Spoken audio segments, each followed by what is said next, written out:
Welcome back to Lenz's Comic Corner Classics. This Young Classics.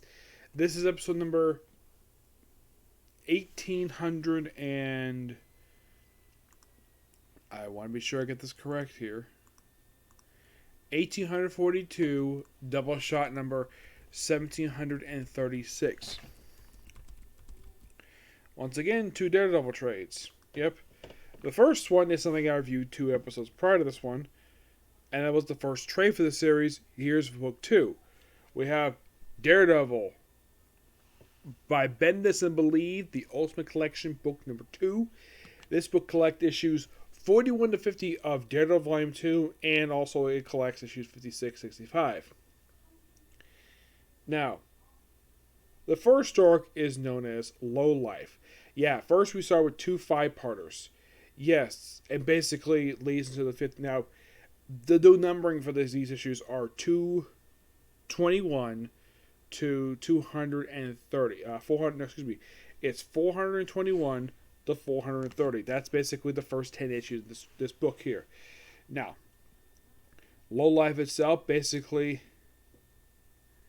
this is basically continuing the romance of Melina and Matt Murdock, where why I'm mentioning that. This actually is introduction to her. Yes. Basically, Daredevil saves her life. And she fills his face up and, well, hit by a truck. Yep, hit by a truck. So, he leaves, but basically he says, "You know her?" Like, call 911. Yep. And she flies off. And, of course, Mala is smitten with him. And then we cut back to Matt Murdock's office where he's visited by Wilbur Day, the Stilt Man. I'm like, this scene is vaguely familiar, like him showing up at his office like this, and the whole thing with the Stilt Man stuff. It's very similar to his debut back in issue, I think it was like issue 14, I think it was. And here's the thing. Now, Wilbur Day in other books, currently, he actually has hair. Here he's bald for some reason. I'm not sure why Alex made this for. But yeah, this is basically Wilbur Day, the Stilt Man. He basically wanted to give me the Stilt Man, and he basically is visiting Matt Murdock because, of course, Matt Murdock is denying the fact he is, in fact, Daredevil, and Wilbur Day thinks he is Daredevil due to their past. And, of course, I should point out, though, that this is something this book has got a ton of. Lots and lots of dialogue. Doesn't feel like paragraphs per se, but this is what you got here. Blah, blah, blah, blah, blah, blah, blah, blah, blah. You have that. It's just a couple of sentences. It's not like complete paragraphs like it was all new with the American title. I like this because this is good writing and part of Bendis. Basically, it's Wilbur Day, the area stuff here. Like, then we have his bodyguard who's basically escorting Wilbur Day out. And, of course, Foggy Nelson, who at this point in time does know. Now, in case you're curious, though, in case you forgot my Epic Collection review, when did Foggy Nelson find out that Matt Murdock was Daredevil? He found out about this in the 90s. Why in the world that the writers of the Daredevil book waited that long for him to find out? Well, Karen Page found out back in the 60s. Do not know. It's probably something Jan DeMonte has come up with, so there's that. So, then appearance by the Owl. I love how Alex Maleev draws the Owl here. This is basically a lot of images I've seen of the Mon. The Owl basically is not poofier than usual. And he's trying to take over the territory of the Kingpin.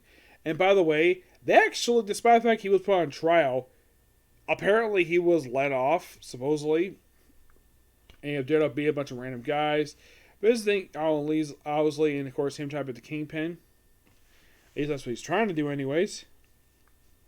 Yep. And of course, then in part, that was issue 41. 42 is Mala's simply thinking about Daredevil, looking about the face. Like, well, so of course, she's blind. Yes. I should put out Melina Donovan, that's her last name. She is, in fact, 100% blind. She wasn't blind due to radiation stuff like Matt Murdock is. Oh, no. This is due to, from what I can tell, probably born blind. That or I'm not really sure exactly. They don't really go into when she became blind. And then, of course, bring up the Mutant growth hormone. Yes, that's something that was introduced, I believe, in Chuck Austin's Overcoming the X-Men. Yes. So they bring this up, and this is a possible drug that Willis Fisk is trying to use. This mentioned later on. He trying to use it to reestablish himself as the kingpin of crime. Despite the fact there was one at this point in time, it's the Owl. Daredevil pays a visit to the Owl, and basically has, well, a connection to him. Of course, Owl's a lawyer. Meanwhile, though, we have Jessica Jones appearing in this book. Yes, Jessica Jones appearing as sort of a recurring character in the pages of Daredevil. And you're probably thinking, why the heck would Jessica Jones be here? There's a very simple answer for that. Bendis created her. And her job is simply to be, well, his bodyguard. And you're here with a reporter named Tara Wood. Doesn't really go anywhere with her. And by the way, and then we have Maleev, who actually states up Matt Murdock and kind of asks him out on a date. Yep. And then we have somebody take a swim. And then, of course, then this guy is murdered. Yes, he is murdered. By who, you might ask? Well, it's implied to have been the Kingpin, but it's not really shown exactly who killed him. Yeah, and yeah, this guy here, this is also a guy who Matt Murdock was suing. This guy here, this guy who got killed, like, if you don't know who this guy is, this guy, apparently, this is revealed to be the editor of the Daily Globe. If you don't know what the heck Daily Globe is, the Daily Globe was, in Marvel Comics, the rival to the Daily Bugle. It was their longtime rival. It mostly appeared in Spider-Man comics. It's mostly been active for years. I guess Bendis probably felt this though because he's a lifelong comic fan. Why not bring back Daily Globe and have them basically try to out Matt Murdock as Daredevil? And he's trying to sue him over that due to basically assassinating his character. So they have a great conversation. And then, of course, well, and this is quite interesting. Of course, then he shows us his punching bag. And then we have another really good conversation between Matt Murdock and Fogg Nelson. And now, here's the thing. This is how Delic is presented in the book. Now, you're probably thinking, do I like this type of dialogue? I don't have a really big issue with it. No, I don't. Mainly due to the fact that, this is Brian Michael Bendis, and I love the guy's work, so I'm perfectly used to this style of dialogue. They talk mostly about Melina and various other stuff, related legal stuff, so it makes perfect sense for him to do this. And plus, love Alex Maleev, doing, apparently he did a little bit of research. Now, in case you care, now I'm going to show off a little image here. Of course, I'm going to talk about Luke Cage from the book. He, of course, has something to do with him not talking to Matt Murdock thought it was due to the White Tiger Trail. Nope, that has nothing to do with it at all. Apparently, between that and this, he apparently was not talking to him due to the stupid lawsuit. But let me show you off this right here. That is actually the entrance to a subway station. Yes. And if you're curious, though, how the heck would I know that? Because I've been on the subway in New York City. And this is accurate to what the frickin' thing looks like. So good job, Alex Maleev. That actually is the accurate look of a subway entrance. Yeah, this is basically the entrance on from the street. And by the way, what it says here is Times Square, and I think that might be like 5th Street Station. And by the way, all these numbers here, if you're curious about those numbers, those are actually various tracks that take you to various locations across New York City. I happen to know because I actually wrote on that 6 months ago. Plus, I've done it several times over the years. So that's how I know. And I don't know, maybe because Alex Maleev is maybe either he's from New York City or he just very familiar with the city. So that's probably the reason why he got the look of the city down correctly. It is possible that's probably what happened here. Yes, that is possible, but who the heck knows? Yeah, so Luke Cage agrees to work with him. Oh yeah, by the way, they actually have Jessica Jones do a background check on Matt Murdock's, potential girlfriend. Yep. Does a background check on her. Oh, excuse me. I'm just trying to charge my Bluetooth headset here. So I'll switch around here. Excuse me. Okay, so he doesn't like the lawsuit. He doesn't like the fact that he's denying in public that he's in fact Matt Murdock is Daredevil. So basically, he agrees to work with him. Like, your hands are tied, so work with him. Okay, and then you have Daredevil being some basketball player, well, some street guy who wearing basketball clothes. And then, of course, Matt Murdock goes on a date. And then we have Foggy going with someone named Crow, possibly a girlfriend. He's about to leave, and then he gets a visit from the NYPD, who wants to search the offices of Nelson Murdock and Matt Murdock residence. Yep. So you have Matt Murdock talking to Maleev. It's great. I love this art. This artwork is so good. I'm just basically gushing at, I'm just smiling how really good this artwork is. And then in the middle of the day, oh yeah, they're basically searching his apartment. So I ask him to bring him with his car. And Matt Murdock is like, I don't have a car. Because he's blind. That is entirely true. Matt Murdock is, here's the thing about Matt Murdock. He's only driven once. I will get to that in Masterworks. But here's the thing. He's never driven an actual car in his entire life. He usually has people drive him, or he basically rides a subway. Because he lives in New York. That's basically what he does. And look down his basement. And of course, they do question about the PlayStation, but the thing in the basement, like, it's not a punch bag. That was his father's. That is actually true. Plus, Matt Murdock himself used the damn thing in frickin' train. And we have Matt Murdock using his super hearing that he's got, listening to every single bit of conversation. This is typical Matt Murdock. And then they have a long conversation about the punching bag, and of course the actual, well, of course the whole thing about him, Matt Murdock, of course, takes up a scarf and reveals, oh yeah, he's not wearing the suit underneath, just a very muscular guy. I think the reason why Matt Murdock is so well built, because basically his father was a boxer. He basically trained himself really well. So after they leave, and then of course confronted by the press, and well, he actually is not charged. And then basically 45, we have this meeting in a prison yard, and then Wilson Fisk shows up. Yes, Wilson Fisk, who for some reason has got scars on his face. Well, that's probably due to what happened in the previous story arc. Yeah, where a guy tried to overthrow him in the Underboss story arc. Yeah. So, it's mentioned that Matt Murdock got his place clean, despite the fact over the years his apartment was a mess. And Fogg asked him, when'd you clean it? When a lawsuit started. Okay, so fairly recently. And they found nothing. Absolutely nothing. He probably had no idea the man was being murdered. If you're curious, did they solve the murder of who actually killed the guy? It's possible this could have been Wilson Fisk, but I don't have any idea. Hello, Mr. Owl. We have a warrant. Don't do anything. Characters stupid. And you have Wow doing this weird face. Like, what?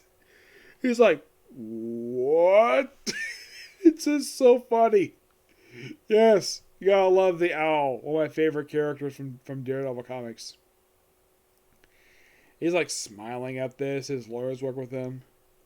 Of course, they investigate. Of course, then he just takes a box, whacks a detective. The detective shoots him.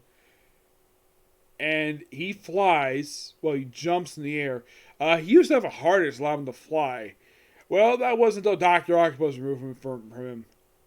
And Daredevil, Leland, I can almost promise you this is going to hurt. I'm so sick you're smug. Punch right in the face. Sheesh.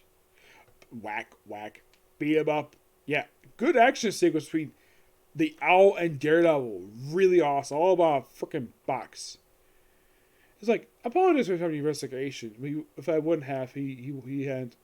Sure. I just want to keep this drug off the street. Yeah. Am I under arrest? You're not here. Thank you. We shocked one of you, maybe. I feel like I should warn you. He couldn't hear you. You didn't warn him. What's the fist? The kingpin is back. Yeah, and then we have, believe it or not, we have this story, next story called Hardcore. Yes, hardcore, which is the return of Typhoid Mary. Yeah, and by the way, in this story arc, she dresses like this. I'm not kidding. She seriously does. We have this wonderful thing. Yeah, basically, Will Smith just randomly finds her working at a movie theater and just somehow hits her. And that somehow reactivates the personality of Typhoid Mary. Somehow we have, well, various stuff with Melina. Like her getting flowers from Matt, which is so awesome. Yeah, then of course you have this detective. You investigate by this somebody here. It's Wilson Fisk talking to him. And the guy gets shot. Yep. Yeah, and then we have cut back to the office of Nelson Murdoch, where we find out that Matt Murdock is being sued by, of all people, Boomerang, who, by the way, currently in the comic books is actually dead. Oh my, yes, is true. Nick Spencer killed him off toward the end of his run for some strange reason. So yeah, he's gone now.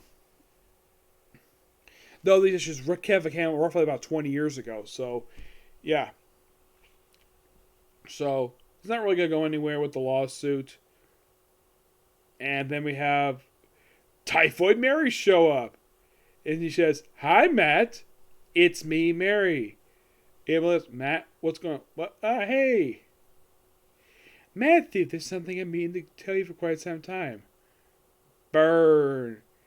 And he gets sort of fried. And then by the way, they repeat the scene like in the very next issue. Like not at the beginning of the issue. We have this guy just walks just basically following random people throughout the issue.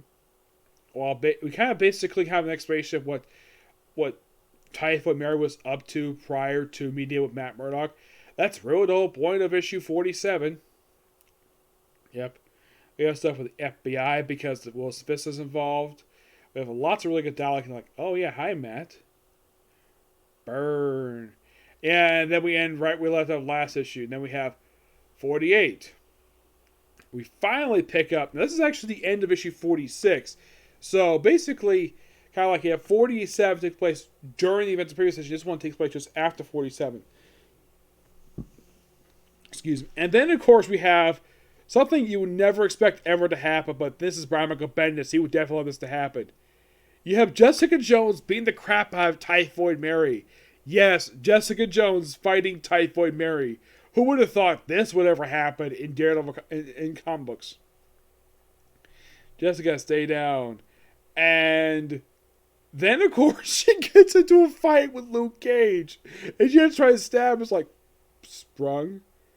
Shit, man. It's almost ain't worth having unbreakable skin. And of course he's knocked out. Of course you have Jessica Jones fighting her again. It's like 2-1 handicap because smacked on her. And Luke Cage saying, "You're in nasty pain, aren't you? Murdoch, finish this." And he just kind of just knocks her out, basically. It's like, is it over? I guess. Luke, what are you doing here? I wasn't here for you. I came here looking to take Jessica for lunch. Guess you're buying lunch. Yeah, then Foggy shows up. Yep. And then we cut back to Matt Murdock's apartment where he's meditating. And by the way, in his bed behind him, Melina's there. And she's supposedly asleep, despite the fact Matt Murdock knows, nope, not really. In the day. Yeah, of course, I mentioned that the FBI taking him up because basically, and it brings up your sensei, brings up his sensei, aka Stick, like, sensei's dead. Yeah, he's been dead since the frickin' 80s. Yeah, love this scene here. Why is everything, we took it away, and nothing involved. Mary in custody? Yes, yeah, good, take care of her. Yep, I'd like to speak with her. Not now, she's sleeping. Yes. And then after the guy leaves, and of course, Matt apparently knew all along Maleev was wide awake all along. And then they lie in bed and they talk about his scars. Yes. He's like, How'd you get this one? The slash across his chest. He got that from the Gladiator. Yes, he's doing fine now. And then basically is like, is this a gunshot wound? Yeah, that's for the Punisher. Yes, the freaking Punisher. He shot you? First turn man. Ah, sorry. Bad memory. Yeah, his other one basically that hurts him. Apparently, that's when he got stabbed by a bullseye. Who apparently is still out there. And I'm thinking from Matt Murdock, I'm like, damn, he's in bed with a hot woman. Good luck, guy. And of course, yeah, Westwood's trying to get back his power. And then, for some reason, the end of issue 49, we have Bullseye show up. And he's not in his costume in this issue. Yes, this is Bullseye. Yes, for some reason, Marvel decided to give him the look he had from the live-action Daredevil movie. Which came around the same time this comic did. I have no idea why, but they decided to do that. And by the way, on the cover here, that's Bullseye's glove that he's just showing. My glove goes nowhere. Now here's the thing: when he wears an other book experience this time, he actually wears a costume. I have heard the scar on his forehead, the target symbol, that apparently was done by Daredevil himself. And why in the world it's never healed properly? I'm not really sure why. So Matt goes out. Okay. So yeah, Matt goes out, do his stuff, and then basically kind of leave what happens issue 50. You have Bullseye showing up, and of course him fighting Bullseye. It's like reading this is like watching the Daredevil movie. Yeah, the Daredevil live action movie. It's like basically the writers' movie, basic inspiration from this particular run. And I feel like a little bit like in issue 50, it feels like a lot of like the finale for the Daredevil live action TV series from Netflix. Where like after Daredevil fights Bullseye, he ends up fighting, of all people, in issue 50. By the way, love this cover. Just Matt Murdock sitting on a throne. Well, there's a reason for that. Because he gets to fight Wilson Fisk. He basically beats the crap out of him and took his job as the Kingpin. And for some reason, they gave him... our X-Men make him look like this. He kind of reminds me of Simon Pegg with this look. I'm not really sure why, but this is supposed to be Wilson Fisk. And this looks really draws them. We have get into a fight, really good fight scene. And then the issue ends with Matt Murdock defeating Kingpin. And he becomes the Daredevil. And then the trade skips to 56. Well, there's a reason for this. Because in between this, we have a return of Echo to the series. And later on, she joined the Avengers. Like right afterwards. Because it's Bendis. Yep. This next story, King of Hell's Kitchen. It's a quick 5-part story. Him being in charge of Hell's Kitchen. Here's the weird thing. This story picks up right after issue 50. But 51, 55 has nothing to do with this at all. It's basically probably a story that takes place prior to that one. This is basically like Daredevil's brief time as the Kingpin of Crime. And also during this story arc, he and Maleev get married. Yeah, they get married. Doesn't last very long because, and then of course, then he's confronted by 4 people to try to stop him. And these 4 people are, get this, you're going to love this, Reed Richards, Doctor Strange, Luke Cage, and Peter Parker. Now, I get Peter Parker because him and Daredevil have been friends for a long time. Luke Cage, yes, obviously, but Doctor Strange? Seriously? Doctor Strange? I mean, I get the connection why Bendis had him and Reed Richards appearing here, because these two are featured in that trial arc, that really good trial arc that Bendis did. So, yeah, they don't like what he's doing. And this kind of leads to something where apparently that he has a fight with this Yakuza guy in this story arc. And it's implied in this story arc that Matt Murdock has a nervous breakdown. And Melina herself basically finds out about the nervous breakdown. And then she files for divorce from him. Yes, she divorces him. And I'm like, wow, this relationship didn't last very long. Apparently it didn't. Yeah, basically was annulled. Yeah, they annulled the marriage purely because she thought that Matt Murdock lied to her about the marriage. And Matt told her, no, he didn't lie. So, there's that. Yeah, that's a subplot here, and that I'm not really a big fan of ending the marriage of Matt Murdock's brief marriage, because I thought it was interesting. I like the whole idea of basically him being married, like him having a girlfriend, something different from Karen Page, or by the way, she actually is, the name Karen Page is brought to her attention by Foggy Nelson, and that apparently leads to her basically filing for annulment. Oh, by the way, in case you're curious though, and then we have this wonderful scene here of Melina in, like, you have Matt Murdock in bed. Melina, and she's like standing right in front of his bed, and she's in sexy lingerie. And I'm like, you lucky guy, Matt Murdock. You get this sexy babe in your bed, even though she's blind, but she's hot. And then we have this weird cutaway of Fogg and Nelson in a sauna. For some reason. Yeah, Matt Murdock like, ooh, I have a sexy lady in my arms. I'm gonna basically make sweet love to her. Yeah, this happens later on with the whole divorce thing. Yeah. As for winning the world, and then we have Daredevil team up with Iron Fist, Luke Cage, and Spider-Man, just to fight some Yakuza members. And if you're curious, though, the story itself is not very long. I think it's like 5 or 6 issues, I think it was. Yep. But love the stuff here with this. And this layer leads into the whole annulment. And then right afterwards, right after the story arc wraps up, then we have from issue 61 to 65, basically 60, it's 60 to 61 to 64. It's a 4-parter. Well, it features return of the Black Widow of all people. Yes, the Black Widow is kind of in the way. And we also have guest appearance by Nick Fury. And for some reason, Alex Maleev gave Nick Fury, the white Nick Fury, mind you, a very chubby face. Despite the fact this guy got a freaking 6-pack under that shirt. Excuse me. And of course, they kind of straighten the whole thing of Matt Murdock being Daredevil. And then for some reason, Natasha is basically in his bed. Yeah. And she is in skimpy lingerie.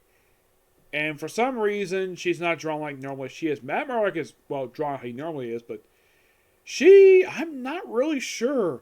Tell me in the comments below, who do you think this woman is? Because even though this woman is clearly Natasha Romanoff, she's drawn way differently than usual. And then we have her in her outfit, which, yeah, that's kind of weird. And then we have Daredevil and Black Widow back in action. My only guess is the reason why Bendis did this because they briefly did it back in the 70s, so why not? Yeah, it's a really cool story arc here. Really interesting idea to reunite Black Widow with Daredevil for a few issues. I thought that was a really cool idea. The story arc itself, like I said, wraps up with issue 64, which basically has the annulment basically signed. I don't know. You probably have to find out when I get a chance to view the next trade of, in fact, if it does go through or not. They're no longer married, and she's not really around much. I think her last appearance was an issue of Mark Waid's for Daredevil, which I'll get to more with Melina later. I want to talk about her last issue that she rears in. But yeah, Widow story arc, really good here. Love it. The finale is basically the 40th anniversary. It's called The Universe. And there's lots of artists. It's a 38-page issue with these fun artists. Michael Golden, Greg Horn, P.T. Russell, Alex Maleev, obviously, just last couple pages. Frank Quitely, David Finch, probably one of a few books basically worked on with Brad putting this together. Jay Lee, Tim Townsend, Chris Bachalo, Eric Parks, Phil Hoser, Greg Russell, and that's it. Yep. All it is basically wrapping up a lot of the story stuff going in the book since issue for the last several issues. And of course, there's this thing where it has this text on the side. But at least it's not like it was in the series Marvel, where it just basically tells some narration. Hands off Galactic America here. But this just really good here, and I do appreciate the story. Of course, he reunites you with Punisher of all people for one issue. But yeah, damn good stuff here. I'm going to give this trade here a 9.5 out of 10. It's just that damn good. Just love it. Alright, next up it is Marvel Masterworks Daredevil Volume 10. Which, come on, seriously.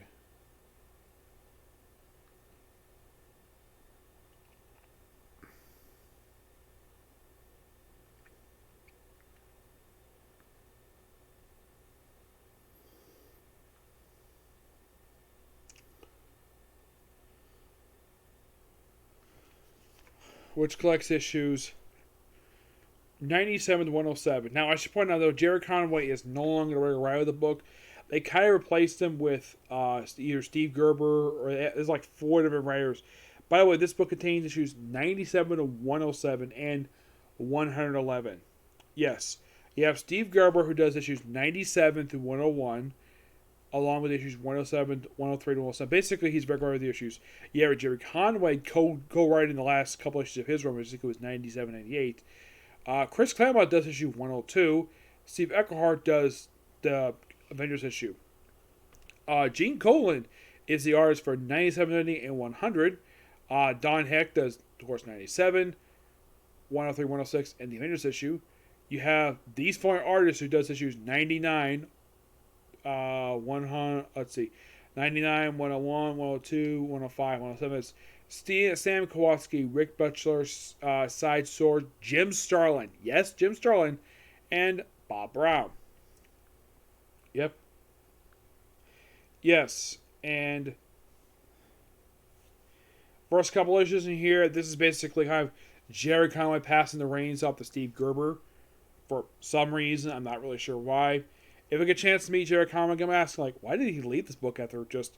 He wasn't in the book very long, like maybe like about 30, 40 issues, I think it was. Yeah, they have a 2-part of Daredevil taking on the Messiah. Plus, these issues kind of wrap up Daredevil's time in San Francisco. Yep.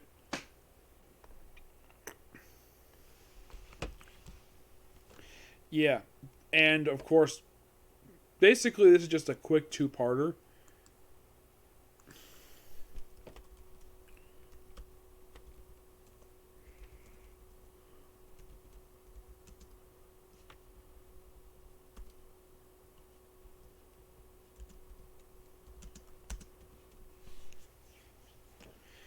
Now, fun fact, one of 2 97s, the other one published actually about 20 years ago.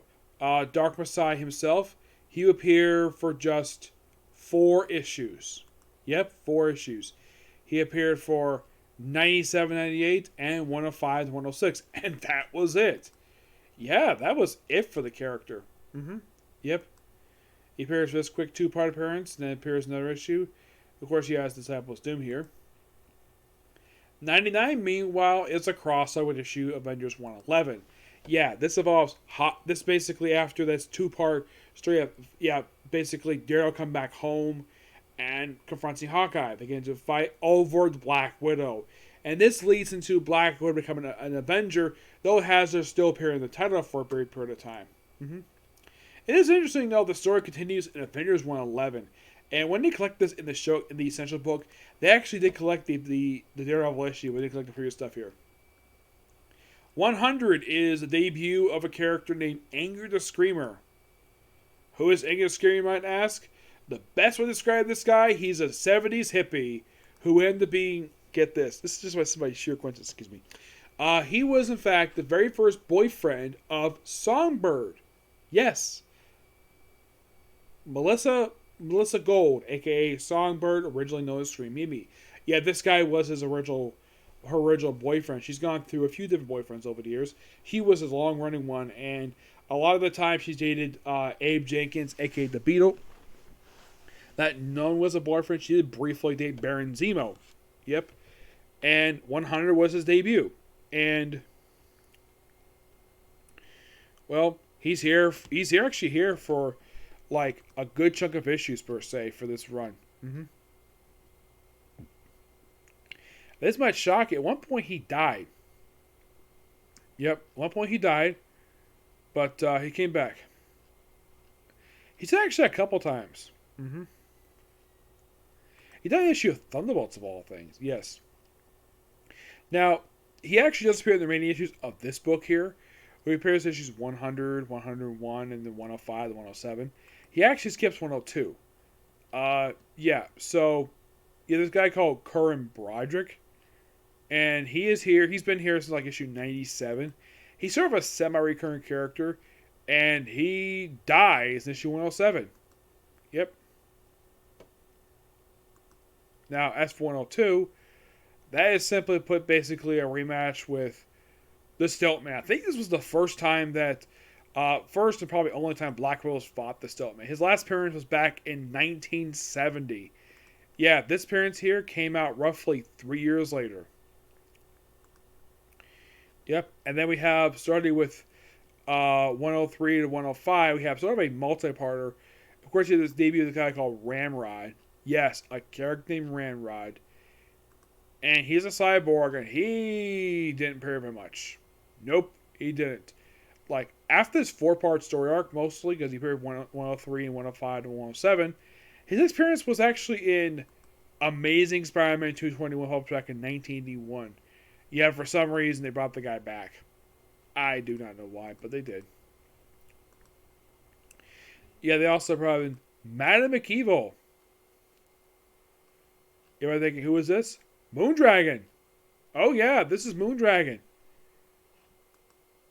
Who was actually, get this, they retconned to be the daughter of Drax Destroyer. Oh yes, they for some. I'm not sure who decision was this to make her the daughter of, where she's revealed to be the daughter of, well, and she's here. Her previous appearance prior to appearing in this issue, aka Moondragon, appeared back in Iron Man 54, which was her first appearance. And she's here for a brief period of time.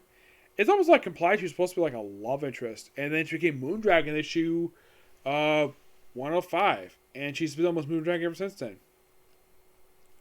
And she's here. She's also here with this character named Commissioner Robert O'Hara, who was the father of Sean O'Hara. Actually, is his uncle. Her uncle. Yeah, that makes he's also Kevin Plundar. That's actually Matthew Plundar. He's a daughter of Kazar, great nephew. Mm-hmm.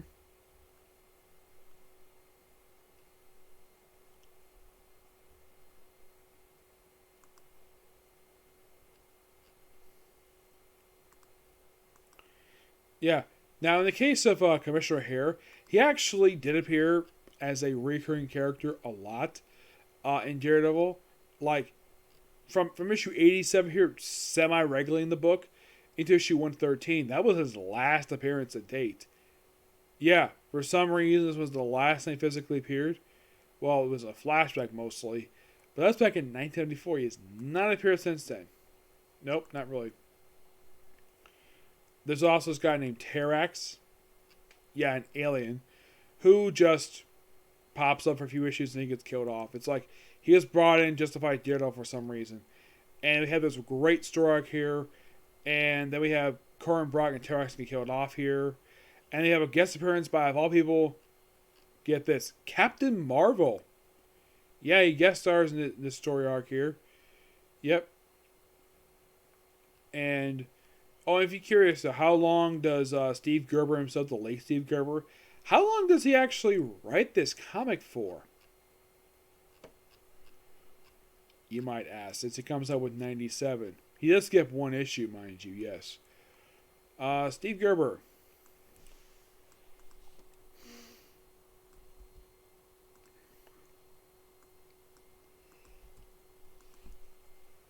Let's see. Let's see here. Daredevil. He stays on to issue 117. Not very long, surprisingly. So, excuse me. Yes. And I like the stuff Steve Gerber does. The stuff that he had a very brief run in the book. The issues were pretty good. It's succeeded by Tony Isabella. Very briefly. I will talk about him when I talk about more Masterworks Volume 11 because I think that's what's collecting his run, mind you. Yes. But in the case of Conway's done. Yeah, Conway was not in the book very long. No, not really. And if you're curious to how long did Conway stay on Daredevil for? Well, he was in the book for 2 years. Yeah. He came in book with issue 72. He left with 98. Came back once. And that was it. So with this book here, I effectively am done with Jerry Conway's run for Daredevil. It was a pretty interesting run. Nothing really terrible about it. I mean, the most interesting character introduced in the run was Man-Bull. Yep. And now you have Steve Gerber, who introduces characters that, because these are your characters in just these issues for Daredevil created by Steve Gerber. You have the Dark Messiah, Angar the Screamer. Yeah, I'm not kidding about that. Like, you have Dark Messiah, Angar the Screamer, and this is just his opening issues. Curran Broderick. Of course, he brings back Stiltman. Let's see. Ramrod. Yes, he has a character named Ramrod appearing here. Yeah, that was... he also brought... Oh, yeah, I almost forgot. He fought Craven Hunter for one issue. Yeah, that felt completely random. Yes, this is the first time Craven ever fought Daredevil. He previously appeared back in Missing from 111, and he appears here just not even not long after. Let's see. Just a year later. Yes, it's quite weird. They have this alien named Terax. Yes, Terax. And then by issue 107, which is the last issue here, you have two characters who killed off here, but everyone else is very much alive. And also it seems like though that, well, this also was the end of the era of basically Daredevil in San Francisco, because apparently he was leaving San Francisco and back to New York. Yeah, he went back to New York after basically after being in San Francisco for such a long period of time. Black Widow herself, the title itself reverted back being, because it was previously Daredevil and Black Widow on the cover, but the name was dropped after issue 107, but she still continually appeared in the book. Until let's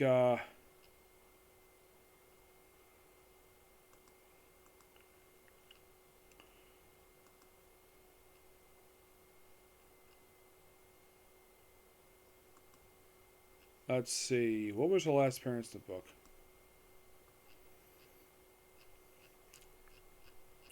Because at some point she was basically reduced to being a supporting character, to being a co-lead for the book for a long time. I think this was all Conway's idea for having her be in the book. Yes. Mm-hmm. And she constantly appeared in the book into issue 123. And that's when she left the book. Yep, she left. Yeah, and then by the next issue, actually she's in 124. She's in 124, and that was the last time we saw her in the book.